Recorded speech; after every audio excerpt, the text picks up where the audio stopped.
우리 마음은 늘 두 얼굴을 가지고 살아갑니다. 밝고 따뜻한 면이 있는가 하면 누구에게도 드러내고 싶지 않은 어두운 면도 있습니다. 화가 치밀어 오를 때, 질투가 올라올 때, 두려움과 불안이 나를 덮칠 때, 우리는 종종 이런 마음들을 외면하거나 부정하려고 합니다. 하지만 억누른다고 사라지지 않습니다. 오히려 마음 깊은 곳에서 더 크게 자리 잡아 우리를 괴롭히곤 하지요. 부처님께서는 어두움을 없애라 하지 않으셨습니다. 그저 있는 그대로 비추어 보라고 하셨습니다. 빛이 어둠을 몰아내듯 지혜의 등불을 밝히면 마음속 어둠은 더 이상 우리를 억누르지 못합니다. 자바안경에서 부처님께서는 이렇게 말씀하셨습니다. 자신의 마음을 등불로 삼고 진리를 등불로 삼아라. 다른 것에 의지하지 말라. 이 말씀은 우리 안의 등불을 일깨우라는 가르침입니다. 누군가 대신 켜주는 불빛이 아니라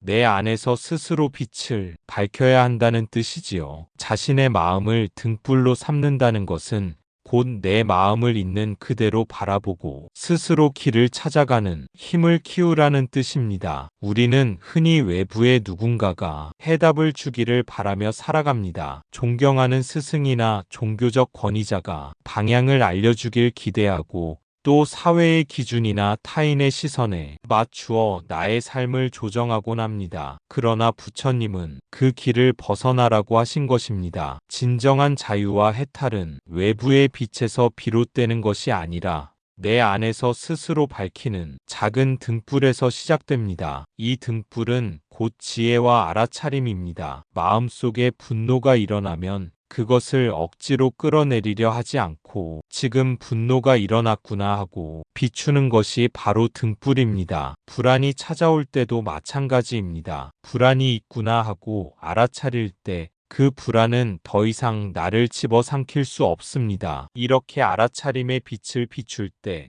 우리는 스스로의 삶을 이끌어가는 주체가 됩니다. 또한 진리를 등불 삼는다는 것은 내 마음만을 믿는 독단이 아니라 부처님께서 깨달으신 법, 즉 무상무아고공의 진리를 기준으로 삼으라는 의미입니다. 순간의 감정이나 개인적 욕망은 쉽게 변하고 왜곡될 수 있지만 법의 이치는 흔들림이 없습니다. 진리를 등불 삼는다는 것은 어떤 상황에서도 그 이치를 잊지 않고 삶을 비추어 보라는 가르침입니다. 이 두 가지가 함께할 때 우리의 삶은 점차 안정됩니다. 마음을 등불 삼는 것은 내 안의 어둠을 직면하는 용기이고 법을 등불 삼는 것은 그 어둠을 지혜로 전환하는 길잡이입니다. 그래서 부처님은 다른 것에 의지하지 말라고 하셨습니다. 외부의 기대와 의존은 결국 실망을 낳지만 내 안의 등불은 꺼지지 않고 나를 지탱해 줍니다. 그 등불을 찾고 지키고 밝히는 것이 곧 수행자의 길입니다. 우리 안의 어둠이란 구체적으로 무엇일까요? 분노, 질투, 미움, 두려움, 불안, 집착, 이 모든 것이 다 마음의 그림자입니다. 그림자가 있다는 것은 빛이 있다는 증거이기도 합니다. 그림자를 없애려면 억지로 지우려 할 것이 아니라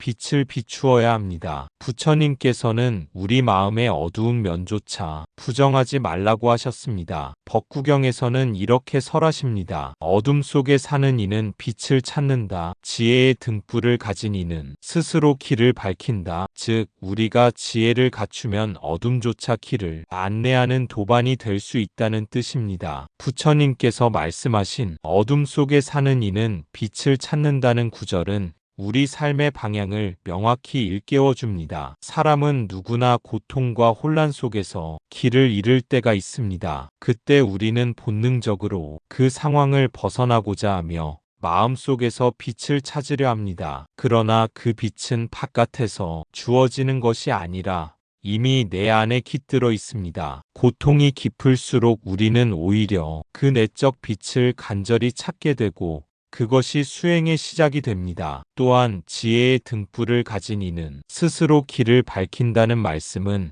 단순히 바깥에서 누군가 이끌어 주기를 기다리는 태도를 넘어 주체적으로 삶을 살아가라는 가르침입니다. 인생의 수많은 어둠 속에서 남의 도움만을 기대한다면 늘 누군가의 발걸음을 따라가야 할 뿐입니다. 하지만 지혜의 등불을 가진 사람은 자신의 발걸음 하나하나를 스스로 책임지며 길을 엽니다. 이것이 곧 불교의 핵심 가르침인 자등명, 법 등의 의미이기도 합니다. 여기서 중요한 점은 지혜의 등불은 거창한 것이 아니라는 사실입니다. 그것은 일상 속 작은 알아차림에서 비롯됩니다. 화를 낼 때 그 순간을 자각하는 것, 욕심이 치밀어 오를 때 그것을 바라보는 것, 두려움에 휩싸였을 때 숨을 고르고 관찰하는 것, 이 작은 실천들이 모여서 지혜의 불빛을 키워갑니다. 이러한 자각이 쌓일 때 우리는 더 이상 어둠에 휘둘리지 않고 스스로 길을 밝히게 됩니다. 부처님의 이 말씀은 또한 우리에게 어둠을 두려워하지 말라는 메시지를 줍니다. 빛을 찾고 지혜를 닦는 과정은 바로 어둠을 경험하는 데서 시작되기 때문입니다. 어둠이 없으면 빛의 소중함도 깨닫지 못하고 지혜를 기를 기회도 생기지 않습니다. 그러므로 어둠과 고통은 단순히 제거해야 할 장애물이 아니라 지혜로 나아가게 하는 문이자 길잡이인 셈입니다. 이처럼 법구경의 가르침은 우리의 일상에 직접적으로 적용됩니다. 삶이 힘겹고 막막할수록 마음은 자연스레 빛을 갈망합니다. 그때 우리는 멈추어 서서 스스로에게 물어야 합니다. 내 안의 등불은 지금 어디에 있는가? 이 질문을 던지고 잠시 호흡을 바라보며 마음을 살피는 순간 이미 길은 열리고 있는 것입니다. 그렇다면 우리는 어떻게 이 어두운 면을 비추어 볼 수 있을까요? 첫째, 알아차림입니다. 마음에 화가 일어나면 지금 내 마음에 분노가 있구나 하고 알아차립니다. 질투가 올라오면 질투가 있구나 하고 그대로 지켜봅니다. 억누르지 않고 그렇다고 휩쓸리지도 않고 그저 바라보는 것입니다. 이것이 바로 수행의 첫걸음입니다. 알아차림은 단순히 마음의 상태를 파악하는 데 그치지 않습니다. 그 순간의 감정을 있는 그대로 비추어주는 거울과 같습니다. 거울은 무엇을 비추든 판단하지 않고 있는 그대로 드러내 보여줍니다. 마찬가지로 수행자는 마음속에 어떤 감정이 일어나더라도 그것을 옳고 그름으로 단정하지 않고 그대로 관찰합니다. 이러한 태도가 쌓일 때 우리는 마음이 움직이는 원리를 조금씩 이해하게 됩니다. 알아차림은 또한 감정과 나 자신을 구분할 수 있게 해줍니다. 보통 화가 일어나면 나는 화가 났다라고 생각하며 화와 내가 하나라고 여깁니다. 그러나 내 마음에 화가 있구나 하고 알아차리면 화는 단지 잠시 스쳐가는 현상일 뿐 내가 곧 화인 것은 아님을 알게 됩니다. 이 작은 차이가 삶을 크게 바꿉니다. 감정이 곧 나라고 착각하면 거기에 휘둘리지만 그것을 관찰할 수 있다면 더 이상 속박되지 않습니다. 알아차림은 또한 우리를 현재에 머물게 합니다. 과거의 상처나 미래의 불안은 실제로는 지금 여기에서만 작동합니다. 한순간 호흡에 집중하며 지금 이 숨이 들고 나는구나 하고 비출 때 우리는 과거나 미래가 아닌 현재에 뿌리 내리게 됩니다. 현재에 깨어있을 때만이 우리는 마음의 어두운 그림자를 정확히 볼 수 있습니다. 그리고 알아차림은 단지 개인의 평안을 위한 것이 아닙니다. 내가 내 감정을 비추어 볼 줄 알면 타인의 감정도 자연스럽게 이해할 수 있게 됩니다. 내 안의 분노를 알아차린 사람은 다른 이가 화를 낼 때 그가 얼마나 힘든지 헤아릴 수 있습니다. 내 안의 두려움을 직면한 사람은 두려움 속에서 떠는 이에게 연민을 건넬 수 있습니다. 이렇게 알아차림은 자비로 이어지고 자비는 다시 우리의 어둠을 밝히는 더 큰 빛이 됩니다. 결국 알아차림은 단순한 주의 집중이 아니라 지혜와 자비의 씨앗입니다. 처음에는 작은 순간에만 깨어있더라도 그것이 반복되면 어둠에 휩쓸리지 않는 힘이 길러집니다. 그리고 그 힘은 고통을 피하거나 억누르는 방식이 아니라 정면으로 마주하며 꿰뚫는 힘입니다. 이것이 바로 부처님께서 말씀하신 수행의 시작이자 어둠을 빛으로 바꾸는 가장 확실한 길입니다. 둘째, 자비심입니다. 어두운 마음을 품은 나 자신을 미워하지 말아야 합니다. 나는 왜 이렇게 화를 잘 낼까? 나는 왜 이토록 불안할까 하고 스스로를 비난하는 순간 마음의 어둠은 더 짙어집니다. 부처님의 길은 그 마음조차 품어주는 길입니다. 화가 나는구나, 불안이 있구나, 괜찮다, 이 마음도 지나가리라 하고 따뜻하게 안아주는 것이 자비의 수행입니다. 자비심의 수행은 단순히 나 자신을 토닥이는 차원을 넘어섭니다. 그 마음을 깊이 이해하고 그 마음이 왜 생겨났는지를 바라보게 합니다. 화를 내는 나 자신은 사실 상처 입은 어린아이와 같을 수 있습니다. 불안해하는 나 자신은 미래를 두려워하는 연약한 존재일 수 있습니다. 그때 우리는 그 어린아이를 그 연약한 존재를 따뜻하게 안아주듯 대해야 합니다. 부처님께서는 모든 중생에게 본래 불성이 있음을 설하셨습니다. 즉, 누구나 깨달음의 씨앗을 품고 있으며 어둠조차 그 씨앗을 덮고 있는 흙과 같다는 뜻입니다. 씨앗이 흙 속에서 자라나듯 우리 마음도 어둠을 거쳐야 빛을 만날 수 있습니다. 따라서 자비심은 어둠을 제거하는 도구가 아니라 어둠 속에서도 자라나는 생명을 지켜보는 눈길입니다. 유마경에는 참된 자비란 병든 이를 떠나지 않는 마음이다 라는 구절이 있습니다. 이 말은 곧 상처난 마음, 불안한 마음, 분노한 마음을 버리지 않고 끝까지 함께하라는 가르침입니다. 내 마음이 어둠에 잠겨 있을 때조차 그 마음을 거부하지 않고 동행하는 것이 참된 자비입니다. 그 순간 어둠은 더 이상 나를 삼키는 적이 아니라 나를 성장시키는 도반이 됩니다. 자비심은 나 자신에게만 머물지 않습니다. 내가 내 어둠을 이해하고 품을 줄 알게 되면 타인의 어두움도 이해할 수 있게 됩니다. 남이 분노할 때 저 사람도 지금 괴로움 속에 있구나 하고 바라볼 수 있습니다. 남이 질투할 때 저 마음도 결국 고통에서 비롯된 것이구나 하고 헤아릴 수 있습니다. 이처럼 나의 어둠을 자비로 품을 줄 알면 세상의 모든 어둠도 따뜻한 빛으로 감싸줄 수 있습니다. 결국 자비심은 빛을 밖에서 찾지 않고 내 마음에서 일으켜 세상으로 흘려보내는 것입니다. 내 안의 어둠을 자비로 비출 때 그 빛은 나를 밝히고 동시에 다른 이들의 길도 밝혀줍니다. 이것이 부처님께서 가르치신 등불의 길이며 우리가 걸어야 할 수행자의 삶입니다. 셋째, 무상과 무아의 관점입니다. 내 안의 어둠은 영원한 것이 아닙니다. 분노도 질투도 두려움도 잠시 일어났다가 사라지는 마음의 흐름일 뿐입니다. 이것은 나다 하고 집착할 필요가 없습니다. 나의 본성은 어둡다 하고 단정할 이유도 없습니다. 그저 생겨났다가 머물고 이내 사라지는 구름 같은 것일 뿐입니다. 무상과 무아의 관점으로 마음을 바라볼 때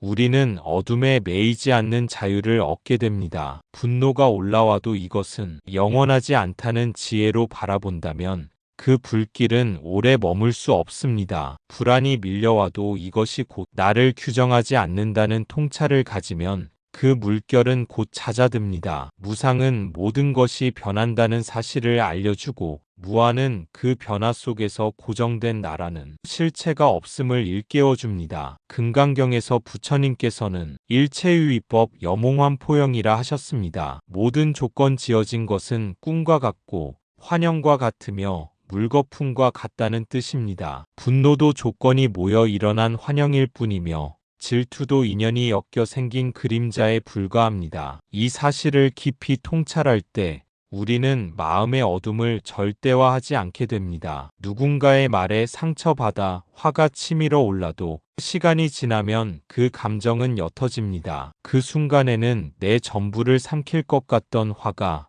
몇 시간 혹은 며칠이 지나면 흔적조차 희미해집니다. 이것이 바로 무상의 진실입니다. 어떤 감정도 고정되어 있지 않고 끊임없이 변하며 흘러갑니다. 무아의 지혜는 그 무상함을 더 깊이 이해하게 합니다. 이 분노는 곧 나다라고 집착하지 않는 순간 우리는 분노와 자신을 분리할 수 있습니다. 이 두려움이 나를 규정한다라고 붙잡지 않는 순간 두려움은 더 이상 나를 옥죄지 못합니다. 감정과 내가 하나가 아니라는 사실을 깨달을 때 우리는 감정의 주인이 될 수 있습니다. 마치 하늘에 구름이 스쳐 지나가듯 마음의 어둠도 스쳐 지나갑니다. 하늘이 구름으로 인해 사라지지 않듯 본래의 마음 또한 어둠으로 인해 더럽혀지지 않습니다. 구름이 걷히면 맑은 하늘이 드러나듯 어둠이 물러나면 지혜와 자비의 빛이 자연스럽게 드러납니다. 이것이 무상과 무아의 가르침이 우리 삶에 주는 해방의 힘입니다. 따라서 수행자는 어둠을 억지로 없애려 하기보다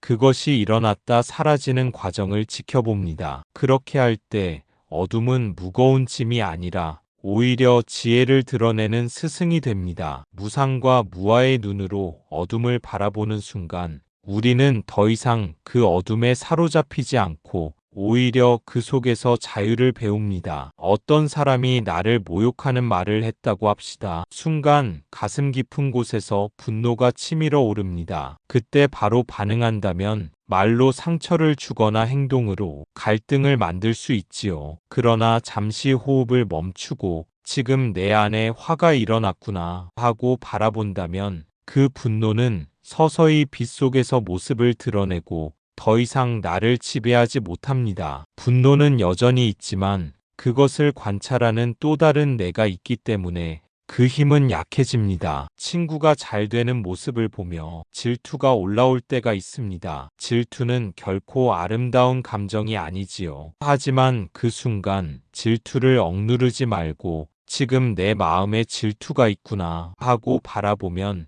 그 마음의 뿌리가 드러납니다. 질투의 뿌리는 나도 행복하고 싶다는 갈망입니다. 그 뿌리를 자각하면 질투가 미움으로 흐르지 않고 오히려 나를 성장시키는 힘으로 변할 수 있습니다. 질투를 바라보는 순간 우리는 자신의 내면 깊은 곳을 들여다보게 됩니다. 그 속에서 우리는 단순한 부정적 감정을 넘어서 아직 충족되지 않은 마음의 갈망을 느끼게 됩니다. 나는 왜 이렇게 허전함을 느끼는가? 나는 왜 남의 행복을 보는 것이 이렇게 어렵게 느껴지는가? 이런 질문들이 스스로의 마음을 탐색하게 하고 감정 뒤에 숨겨진 진짜 욕구를 드러내줍니다. 또한 질투를 인정하는 과정에서 우리는 자기 수용을 배웁니다. 내가 질투를 느끼는 자신을 부정하거나 미워하면 마음은 더 큰 긴장과 혼란 속으로 빠져듭니다. 그러나 지금 나는 질투를 느끼고 있구나 하고 그대로 받아들이면 그 감정은 더 이상 나를 지배하지 않습니다. 인정과 수용은 감정을 무력화시키는 것이 아니라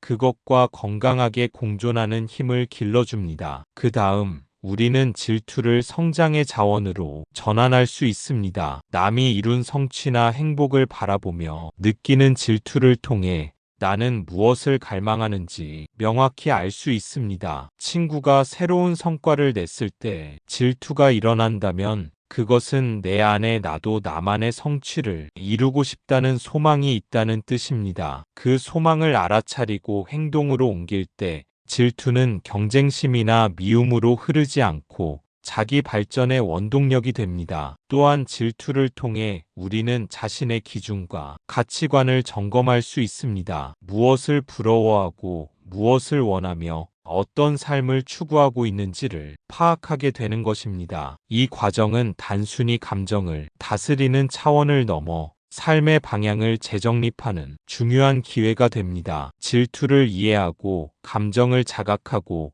그 속에서 소망과 가치를 발견하는 순간 우리는 내적 성숙을 이루게 됩니다. 감정에 휘둘리던 이전의 나와 달리 이제는 감정을 관찰하고 지혜롭게 활용하는 새로운 나를 만날 수 있습니다. 마음속 어둠을 비추는 등불이 점점 밝아지듯 질투 역시 나를 비추는 거울이 되고 나를 더 넓고 깊게 성장시키는 길잡이가 됩니다. 결국 질투는 피해야 할 감정이 아니라 알아차림과 자각, 성장을 통해 삶의 에너지원으로 바뀔 수 있습니다. 우리가 해야 할 일은 단순히 질투를 억누르거나 숨기는 것이 아니라 그 감정을 마주하고 이해하며 그 속에서 내 안의 진정한 갈망과 가능성을 발견하는 것입니다. 이 과정을 통해 우리는 점점 더 마음의 주인이 되고 나를 더 깊이 이해하며 타인의 행복조차 온전히 축복할 수 있는 성숙한 마음으로 나아가게 됩니다. 마지막으로 부처님께서 우리에게 주신 희망의 메시지를 전합니다. 자신의 마음을 등불로 삼고